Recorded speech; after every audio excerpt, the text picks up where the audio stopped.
So by now you've probably gotten pretty proficient with R Markdown.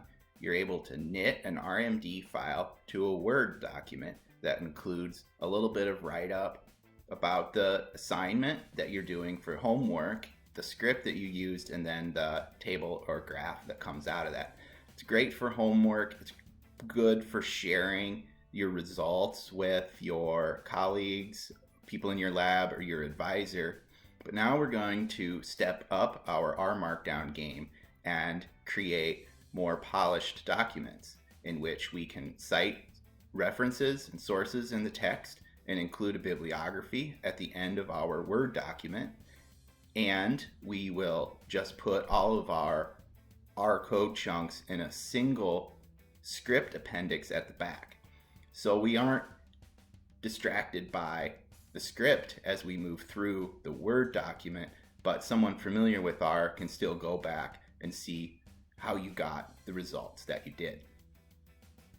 And towards the end of this lesson, I'll show you how we can knit our RMD files to HTML files instead, which are easy to share online using a free account on RPubs. And you have a lot more formatting options than you do when you knit to Word. We'll walk through now what it takes to add a bibliography and put all of the script in an appendix at the end of the file that is generated by your R Markdown file using script in the .rmd file. Bibliography needs two files, and it's important that we make sure they're in the same folder as the RMD file that we're trying to create. The first thing that we need is a file with the citation information, the different parts of the reference, and that's stored in what's called a .bib file for bibliography. Then we have a file that has all the formatting information about how it should look, and that's called a .csl file. Now the .bib file is something that we compile ourselves, while the CSL file is usually found online. Journals will have specific formats that they want, and other people might have written a CSL file. So you can either use that just straight up as you find it, or you can edit it to purpose, get one that's close, and tweak it if you need to have something very specific. We need to add these files to our YAML header, which just stands for yet another markup language. It's that bit that we have on top of our Markdown files. This is familiar to you. We have the title identified and the date. Now we're adding CSL and bibliography fields here, and the lesson has this author_year.csl file available, and then we'll create a bibliography.bib file. The first thing we need to do is make our R Markdown file. We'll start by going to File, New File, Text File. Once this is opened, we go to the bottom right corner where it says Text File, and we will select R Markdown file. I've copied the basics of a YAML header to the clipboard and will paste that now. We will call this the example write-up and save it as such. We want to be very intentional about where we're saving this and making sure that we're putting it in the appropriate folder. Call this example writeup.rmd. And we see this now popping up in our files pane, where we have now in this folder we have the example writeup.rmd that we just created and the author year.csl file that I've provided for you. Now we want to make our bibliography. The first thing to do is to create the empty bibliography file by going again to File, New File, and again opening a text file. This one, we don't have the option to change its file format in the bottom right list, but Here we just go again to save as and ensure that we're in the same folder, and we will just save this as bibliography.bib. At this point, it is very important that we get that file extension correct. And now we see that bibliography.bib has been added to our files pane, and now it's blank, so we need to add some bibliographic information. To add the in-text citations in our R Markdown file is actually really easy. We just use this format in square brackets, and we use the @ sign to identify a unique identifier. This is called the cite key in a lot of the bibliographic managers. Now we just put that in the end of a sentence, usually if we want to have a statement, some words, and then have an in-text citation. The format for this is usually the first author and the year that it was published. So we can think of having Darwin 1859 in there for our unique ID. Sometimes you see a word of the title in there, and this is the format that Google Scholar uses by default. Each bib file has a pretty specific format. Each entry begins with an @ symbol, and then we have to identify the type of resource that we're providing a citation for. So it could be a book, it could be a journal article, we could have a chapter in a book, or we could even have some proceedings from a published conference. We're talking here about a book, and then the material for the citation begins with a open curly bracket, and then we need that cite key in there. It's the first thing. It's followed by a comma to say which of these books we're talking about. And then the order of the rest of this doesn't matter. We're starting here with a title. Each field is contained by curly brackets. We put the title in there, make sure that curly bracket gets closed up. If we're adding a different line, we want to put a comma in there, and then we'll add another row of information.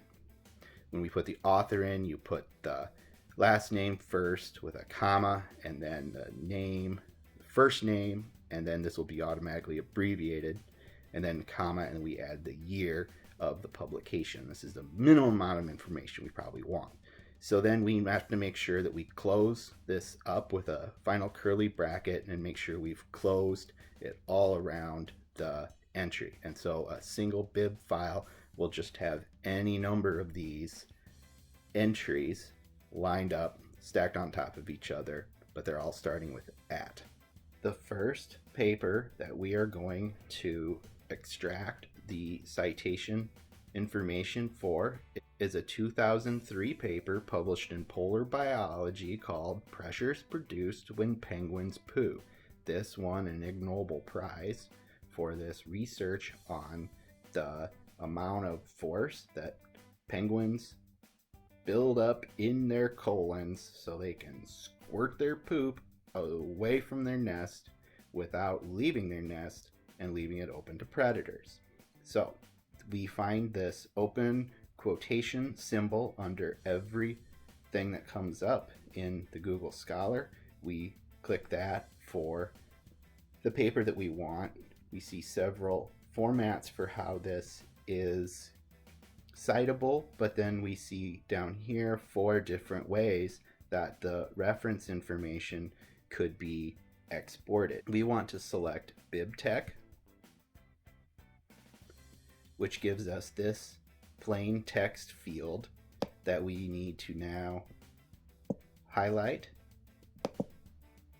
and copy to the clipboard and go back into our studio. We go to our blank bibliography.bib file and simply paste this information from Google Scholar here. I always make sure that I take this out. I am a fan of the author year style of creating cite keys and not the Google Scholar default. and we can save that. And we now have the bibliographic information for one paper in our bibliography file. We have one more paper that we are going to get the citation info for. The title of this paper, which was published in the Journal of Analytical Psychology in 1996, is about a kid who used farts as a defense against unspeakable dread.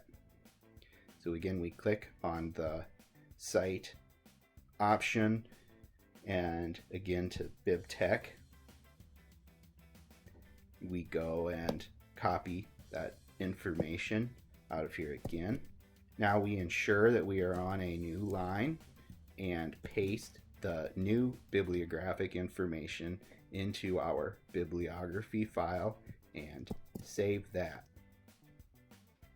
Now we return to our RMD file and ensure that we have entered bibliography.bib in the bibliography field of the YAML header. At this point, we can add our text. We might begin our paper with an introduction, and we can state some things about how it is quite unbelievable that someone published a paper about penguins pooping. And now we want to add the in-text citation to the penguins pooping paper. We open a square bracket, we use the @ symbol, we go back to bibliography and just confirm that this is Meyer 2003. We type that in here. And then we can finish our sentence with a question mark. With the new line, we can say, or that someone published another paper about some kid that farts when he is scared. And now we will go back to bibliography and get that this is Sidoli 1996. We want to go from the Google Scholar default to just the author and year. Make sure we save that, and then we can put that in here as well with some punctuation. We know the last thing that will come out of this is the bibliography, so let us add a heading here. At this point, we are ready to knit the document. Just as we expected, we have our headings, our introduction, and the references cited. We have the text that we added, and now we have formatted in-text citations in parentheses, and at the end of our document, in alphabetical order, are formatted citations that comprise a bibliography. To demonstrate how easy it is for us to change the format of the bibliography automatically by using this bibliographic management tool, we've added a totally different style of citation, especially in-text citation, this superscripted .csl. So we will replace the file identified in the CSL field in the YAML header with superscripted, and knit this as well. Here we see that simply by swapping out that one file in the YAML header, we have completely modified the in-text citation format. And also with this one, we've added numbers to the references cited in the order that they were cited in the document above. And now to demonstrate the full functionality of the R Markdown system, we will add some script and generate a graph, and then have the graph show up in the text, but we will have the script appear as an appendix at the end of the output document. We're going to use the same setup here. It'll go to a Word document. We'll use the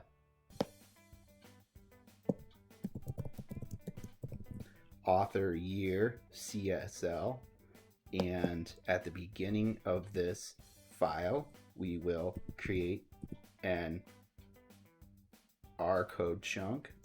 To compile script in an appendix at the end is very straightforward. There's just really two simple steps that we need to take.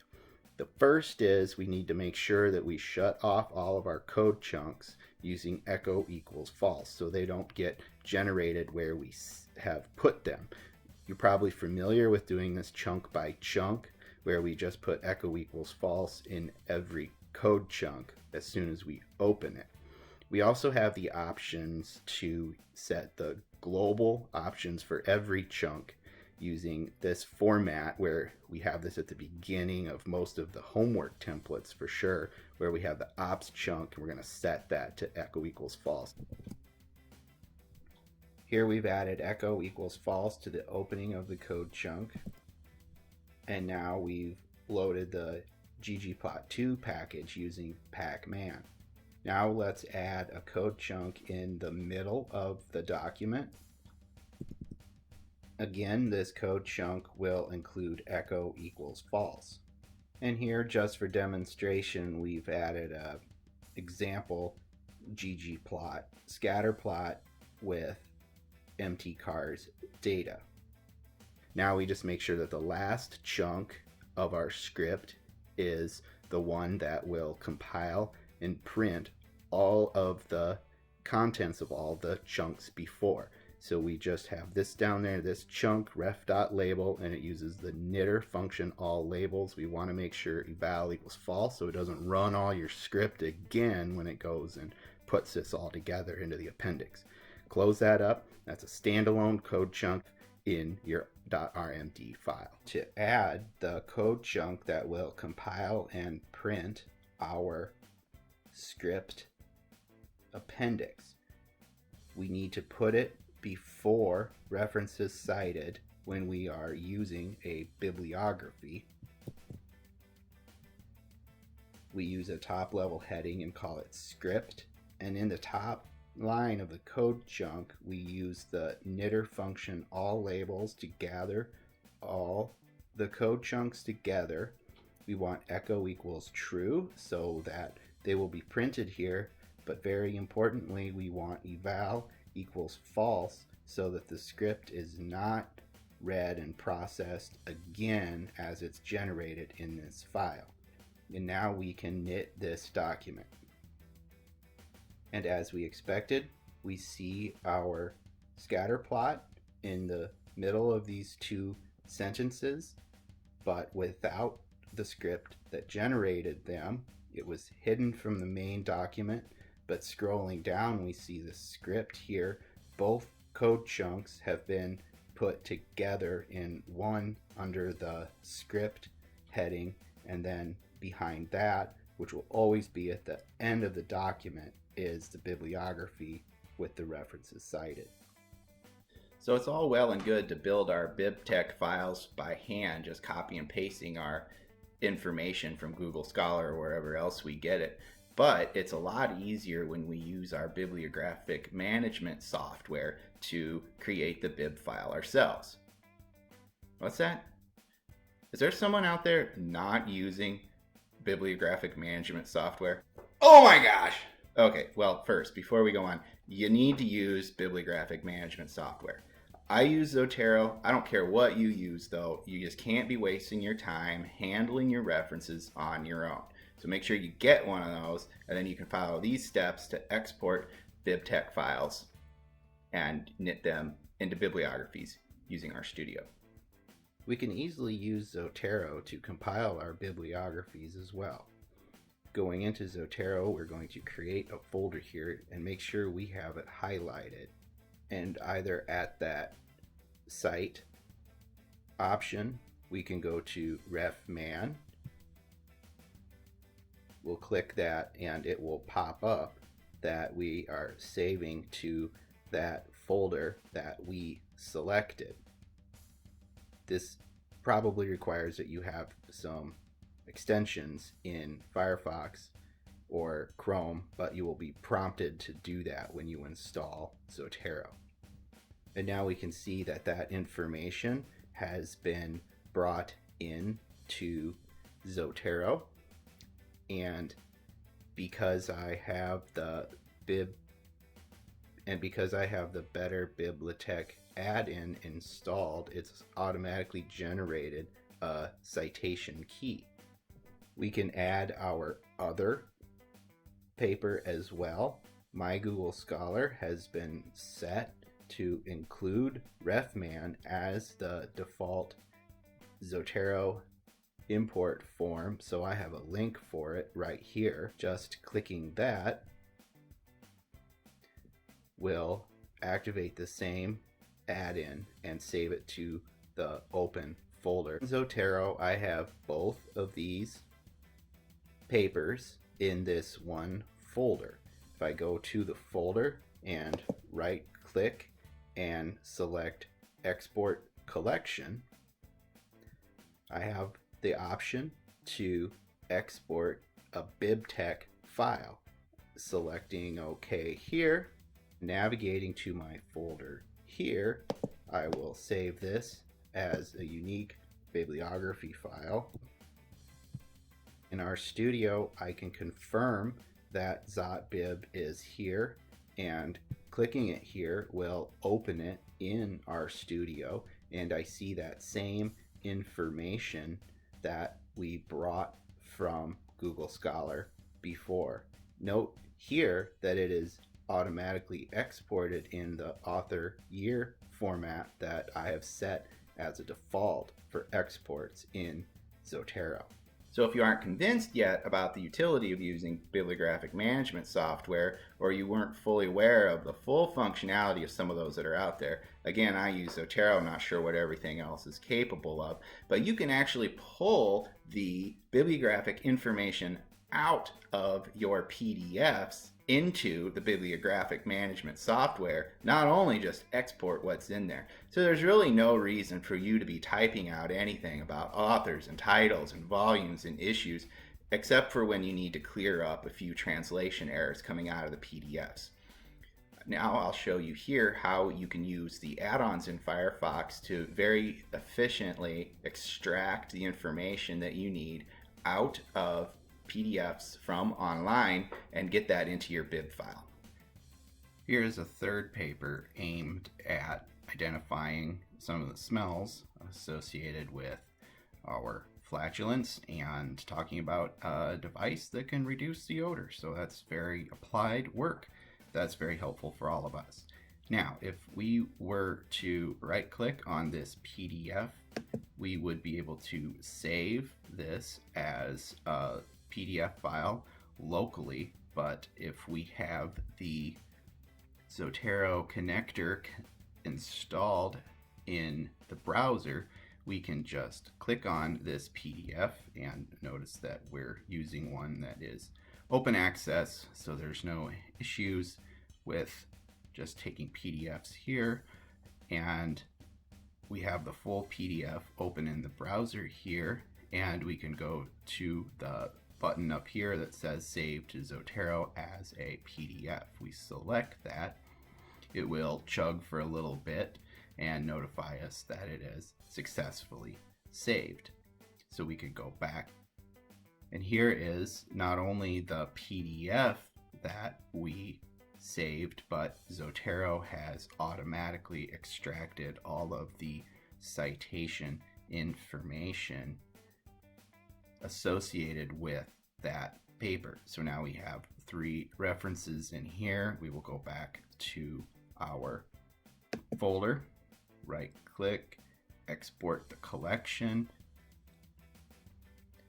We'll refresh our .bib bibliography. And then back in our studio, we see that it has automatically updated the .bib bibliography file to include this third article that we just added. And now we'll knit our RMD file to an HTML file, and I'll show you how you can easily publish that online and keep it current so that you can share a single URL for each of your documents with your lab advisors as a way to just say, hey, here are my results right now. You want to take a look at them? And everybody's looking at the most recent version. Knitting to HTML certainly isn't a requirement for this class, but I think you'll find it to be much more user-friendly and it's part of your research workflow than knitting to Word. Here we have added a third code chunk calculating a table from MT cars and a third line using the new reference that we've brought in to Zotero. Note some changes at the top of the file. Firstly, we've added tidyverse to the payload to ensure that we're able to create the table. We've updated the bibliography file to be the .bib instead of bibliography, so that we have access to the third reference. And in the output, we can change Word to HTML. Alternatively, even with Word there, we can use the drop-down arrow on the knit button and select knit to HTML. The viewer pane has popped up to take over the entire right side of the RStudio window. We see all of the same components that we would have had in a Word document, except the format is considerably different. This is a nice way to look at our document without having it pop up in a different window. It's a very easy way to watch the document develop right beside the script that you're using to create it. So we see our same title, section headings, in-text citations, the graph just as we expected, our new table, our third reference. The script appears just as it did in the Word document, and our bibliography appears down here as well. If we want to share this file, it is very easy to publish it to the internet and even to do so for free. The publish button up here prompts us to publish to two different sources connected to RStudio. I recommend that you use RPubs. Go to rpubs.com and create a free account. You'll be able to post your HTML files there as blog posts, essentially, each with a unique URL that you can share with your colleagues or with your advisor to give them the most updated version of your document. Even if you've gone in and made changes and republished it, the link will always go to the most recent version of your document. It's a great way to share your results and keep everybody up to date. So if you can practice these publication steps, tying in a bibliography, including your script at the end, publishing HTML documents, maybe even playing with new formats so you can share your work online, you're really going to up your game and really integrate the publication, presentation, and sharing aspects of RStudio into your workflow. You'll be much more on top of things, your stuff will look sharper, your colleagues will appreciate the way you can deliver the most recent results in a clear, concise way. It's a great way to be part of a collaborative research team, and I really hope you practice these steps and integrate them into your data manipulation, analysis, presentation, and sharing workflow. If you really want to up your game, you can install a tech and practice knitting to PDF, and we will cover how to do that in the lesson on advanced R Markdown.